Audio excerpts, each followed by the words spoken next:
So today, I mean, I know you wanted to talk about TRID, and people are like, what is TRID? What are all these acronyms that they talk about on the show? Right. And TRID is actually an acronym of other acronyms. So talk about the government doing a wonderful job of actually confusing people more than what the whole idea behind this, and I know you're going to explain further, is they wanted things to be more transparent for buyers, although they've completely made things so much more convoluted than they really should be.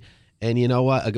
Bravo again for the government for doing a wonderful job. Yeah, and we really, appreciate it. Really, We really do. messing the real estate process up. But hey, you know what? As real estate professionals, we're working on ways to make it easier for our clients. And that's why we're here sharing this with you today. That's right, Emilio. So the rule is called the Know Before You Owe TILA RESPA Integrated Disclosure. And it's a result of the abuses that came up during the housing boom of the not too distant past. So what happened was the rule went into effect on October 3rd, 2015, and it's really had a pretty major impact on the lending industry. So Ted, just to interject there real quick, this just shows you again how much a lot of our politicians are so clueless about real estate. They wanted to have this start in July 3rd, 2015. Are you kidding me? Right in the middle of selling, right in the middle of the peak of the year at that time for selling. Are you I think maybe the National Association of Realtors jumped in, because we always do this, and we just said, you're crazy. Why are you doing this? You need to push it back to October. And October was still extremely busy. They should have probably waited to December. To do this. I think so too. It's definitely caused some disruption in our industry. We all have to get used to the new forms, the new regulations, and that's kind of what we're still doing 6 months later after the introduction of this new rule. So there's definitely a lot to be said about that, and I think that's some of the struggles, and it's not just Rhode Island. I think it's across the board. It's nationwide. And the National Association of Realtors did step in and recently put out some statistics about the industry since the introduction of the new TRID rules. Really? And I'll get into that a little bit later in my love stats. I know you do. Get into that a little bit later in my explanation here. But so the TRID rules have come up on October 3rd, but they really stem from abuses that took place during the housing boom from the early 2000s. And with this, with the housing boom, there were a lot of people that got into our industry, as you could imagine. There were the people that jumped on the bandwagon. Real estate agents, mortgage brokers, even attorneys that were practicing different types of law decided to jump on the bandwagon, make some money while the real estate industry was hot.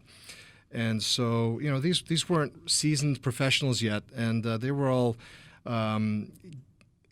hardly professionals. Right, hardly professionals at all. They were all signing people up in programs, loan programs, and interest rates that were hot commodities in the lending industry at the time. Maybe commissions were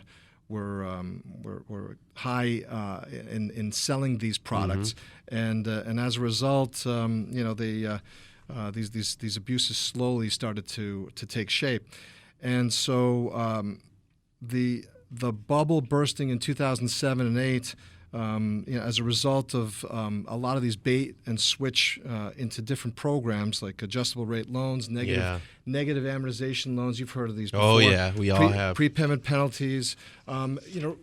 Made it difficult for borrowers to, first of all, understand what they got themselves into, and secondly, pay the bill back. And that's what caused, or at least was one of the factors that caused the implosion. So the government came in and decided to change the rules on us, and they passed a law in 2010 called the Dodd-Frank Wall Street Reform and Consumer Protection Act, which empowered the Consumer Finance Protection Bureau, the CFPB, to pass rules that affected the real estate industry and really overhauled the industry entirely. And the object of this was to make sure that the mistakes of the past weren't going to revisit us in the future.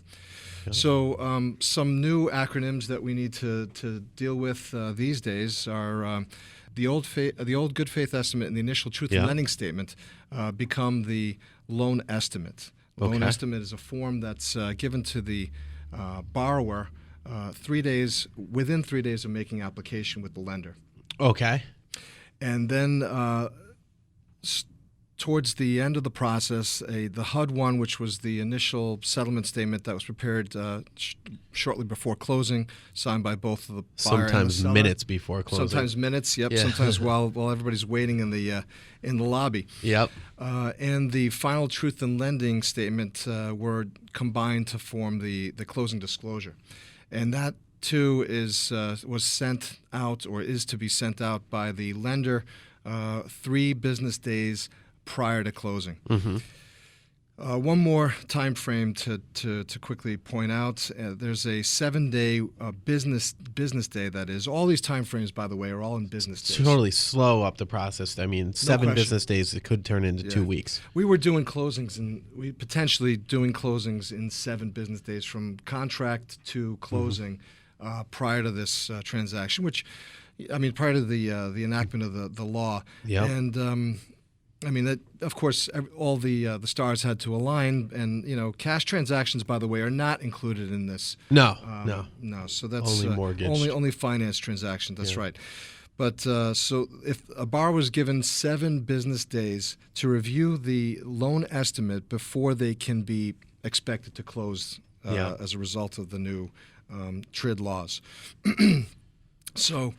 One of the positive things I feel as a professional in the industry is that this has definitely given borrowers some time to review the documents, review the figures.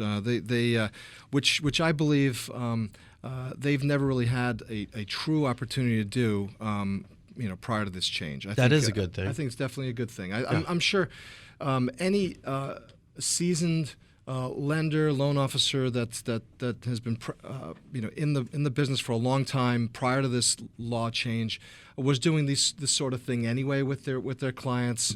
Showing up to the closings, walking their clients through the process, which is the right thing to do. But there were a lot of abuses, like I mentioned, in the housing boom, where these professionals, the loan officers, lenders, didn't show up to the closing at all, and just left the borrower on their own. So, this is one way that the borrower could be educated on the figures that they're getting into, their prospective payment, the interest rate, their closing costs, understand the process.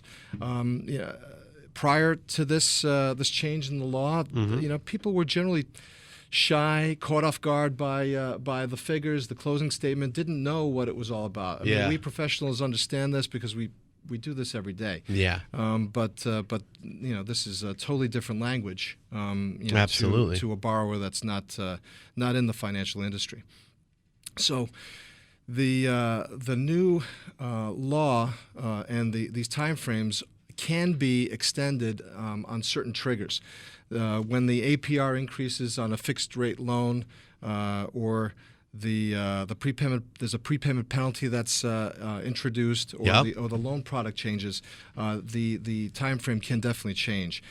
There aren't new time frames as a result of missing appliances or changes in payments as a result of calculations on prorations, that type of thing, or even a typo.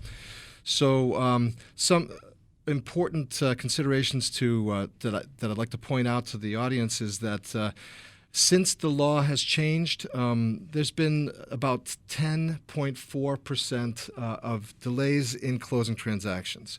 Okay. The typical delay is about 8 days, a week's worth of time. 54% of agents claim that their borrowers or the agent are not getting the paperwork on time. 50% are complaining that when they do get the paperwork, that there's mistakes on it. And these are statistics that are put out by the National Association of Realtors, and in an article that was dated January 2016.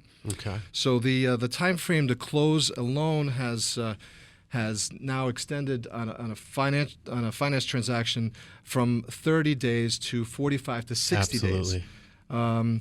So it's important to point out that that with the changes in the law, you need to have the right people by your side, and that's one of the reasons why you want to be teamed up with a team of experts, real estate professionals, such as Emilio DiSpirito's team and his lenders, inspectors, contractors, and real estate attorneys like myself. Absolutely, yeah. Ted, thank you so much.